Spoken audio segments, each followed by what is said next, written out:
क्या कभी ऐसा होता है कि किसी की मौत और जिंदगी पर भी पसोपेश की स्थिति पैदा हो?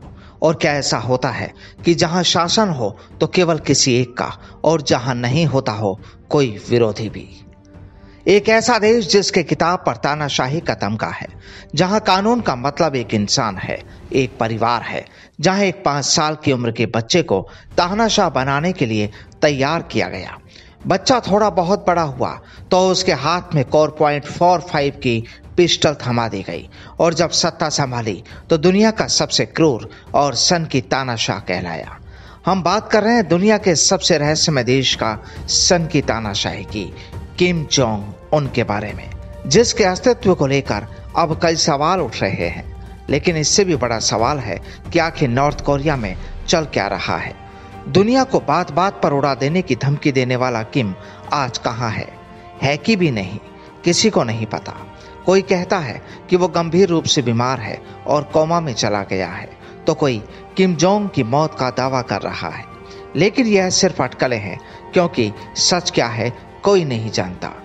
तो चलिए आपको बताते हैं कि आखिर कैसे एक 27 साल का नौजवान तानाशाह बन गया, और उसकी मौत के बाद कौन होगा नॉर्थ कोरिया का उत्तराधिकारी। साल 2011 और महीना था दिसंबर का। नॉर्थ कोरिया के दूसरे तानाशाह किम जोंग इल ने आखिरी सांसें ली, जिसके बाद पूरे देश में सन्नाटा पसर गया। और फिर किम जोंग ने 27 साल की उम्र में देश की गद्दी संभाली। क्रूरता ऐसी कि पिता के जनाजे पर जो नहीं रोया उसे गोली से मरवा दिया। जिसने 6 साल पहले अपने फूफा को नंगा कर जंगली कुत्तों के बाड़े में डलवा दिया, जो कि 3 दिनों से भूखे थे। लेकिन इस साल 11 अप्रैल से किम जोंग उन गायब है। 15 अप्रैल को भी अपने दादा के जन्मदिन समारोह में भी नहीं देखा। किम की गैर मौजूदगी ने अफवाहों का बाजार गर्म कर दिया। कुछ रिपोर्ट्स में कहा जा रहा है कि बीते दिनों हार्ट की सर्जरी हुई, लेकिन ये कामयाब नहीं हुई। वहीं इसी के साथ नॉर्थ कोरिया का अगला शासक कौन होगा, इसको लेकर भी अटकलें शुरू हो गई है। और इसी कड़ी में सबसे मजबूत दावेदार किम जोंग की बहन किम यो जोंग है। कहा जा रहा है कि अगर किम यो जोंग ने गद्दी संभाली तो भाई किम जोंग से भी ज्यादा निर्दयी साबित हो सकती है। किम यो जोंग में हथियारों के विकास का जुनून कई बार दिख चुका है।